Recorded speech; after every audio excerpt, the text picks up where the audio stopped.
Our greatest weakness may be food, but this mouth-watering meal may have around 0.5 milligram of pesticides in it. If that has to be quantified, it is less than a pinprick. But do you realize that this would mean that you are ingesting pesticide that is more than 40 times what an average American would consume?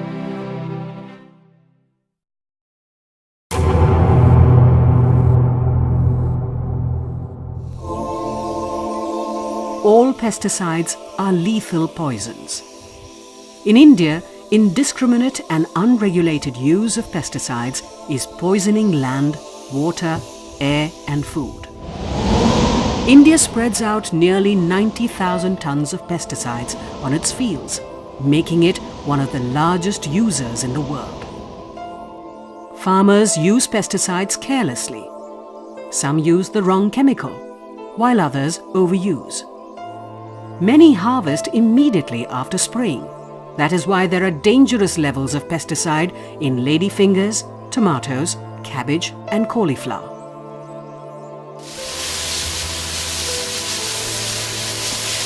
This is not rain.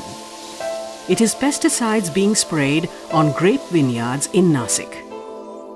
Harmful fungicides are used to ripen fruits so that it could be rushed to the market.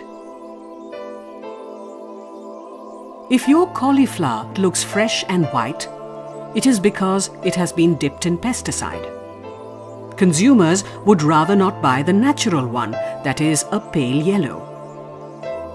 Pesticide residues in vegetables, fruits, pulses, grains and water can cause numerous health complications like cancer, genetic defects and impotency.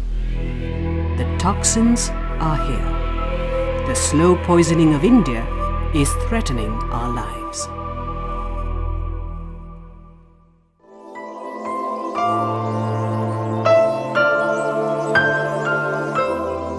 Welcome to Kerala, God's own country.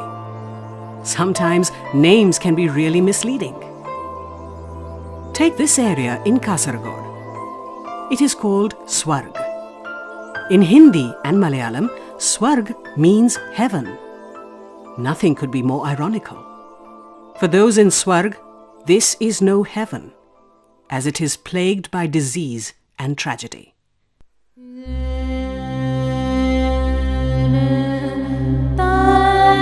These are some victims from small village hamlets that got exposed to pesticide aerially sprayed for 26 long years in the cashew plantations of Kasaragod district in Kerala. Many of them got paralyzed or are seriously ill. Swarg and other areas like Padre, Mulayar and Bellur in Kasaragod district of Kerala have become living examples of how the poison in pesticides could be lethal to our health when used excessively and carelessly. The area is dotted with tragedy-stricken families battling physical deformities, cancers and disorders of the central nervous system. Government studies show it was caused by the aerial spraying of endosulfan on cashew plantations in an area spread over 4,700 hectares. Numerous children in the Vaninagar school in Padre village have complex health problems. When Shruti was born 10 years ago, she had just one leg to use. The other was malformed.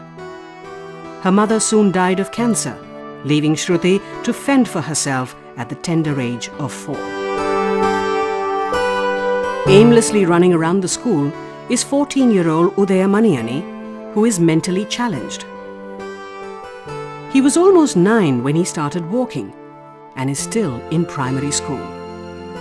He smiles, unaware of the tragedy that stalks his future. Udaya Shetty was born with cerebral palsy.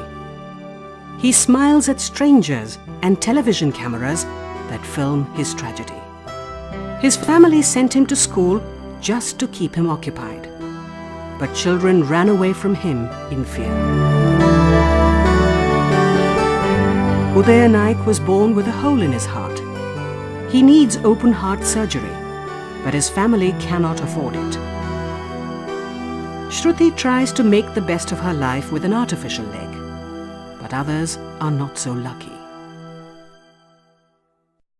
Government studies show that the spraying of endosulfan pesticide on the cashew plantations had affected the health of the villagers. Endosulfan is a deadly pesticide banned in many parts of the world. It is mandatory to cover all water sources like wells, tanks and other water bodies during the spraying of such a toxic pesticide. But this was not done. Endosulfan hangs on long after it has been sprayed. Rains wash the deadly pesticide from the mountainous terrain into rivers below, which are drinking water sources. Swarga is one such stream. I started my practice here in 1982. As I became familiar with the families nearby my clinic, I started noticing that something is peculiar here. There has been high incidences of central nervous system diseases like psychiatric problems and neurological deficits, mental retardation, cerebral palsy, congenital abnormalities, and moreover cancer cases. For the last 2 years, because of a court order banning endosulfan spray, there has been no spray here. The very good thing here is the life has started improving. The ecology, the nature has started improving. We can see the birds, actually birds, fishes, reptiles, all had been extinguished from here during the spray time. As the tragedy of the victims got media exposure, the Indian Council of Medical Research asked the National Institute of Occupational Health to study the effects of endosulfan exposure on school children in Vaninagar. The study showed children had congenital abnormalities. Male children suffered from delayed sexual maturity, while female children matured early. Another study by the Kerala's Health Department also found cases of congenital abnormalities, mental retardation, cancer and infertility in areas where the aerial spraying was done. Endosulfan was also found in the blood samples of children. 14-year-old Manikandan from Mulayar has a serious skin problem. He stays close to the cashew plantations. He finds it difficult to sleep at night as his skin itches and hurts. Manikandan dropped out of school when he found that other students were refusing to sit with him. ഈ മരുന്ന് ഹെലികോപ്റ്ററിൽ മരുന്ന് അടിക്കാൻ വരുന്നുണ്ട്. നമ്മൾ ഈല തന്നെ ഫോരയിലോടിയാണ് പോകുന്നത് ഈ കൂപ്പിലേക്ക്. അപ്പോൾ ഈല അതിനെ കൊണ്ട് വന്നില്ലൊരു സംശയം. അത് ഈ കിണറ്റിലും പിന്നെ നമ്മൾ പാത്രം വെള്ളത്തിന് പുറത്തെല്ലാം വെക്കുമ്പോൾ അടച്ചു വെക്കലൊന്നുമില്ല. പല സൂക്കേടും ഛർദിയും പനിയും തലവേദന പനിയായിട്ടെല്ലാം കിടക്കും. 20-year-old Ashraf also lived very close to the plantation in Mulayar. He was fit and healthy in primary school, but gradually his eyesight weakened, walking became difficult, and today he is mentally challenged. But Ashraf's father, Abdul, is now more worried about Shahina, his 10-year-old daughter. She is developing similar symptoms. Her eyesight is getting weaker. Nizamuddin from Nattanige village looks 3, but he is 7.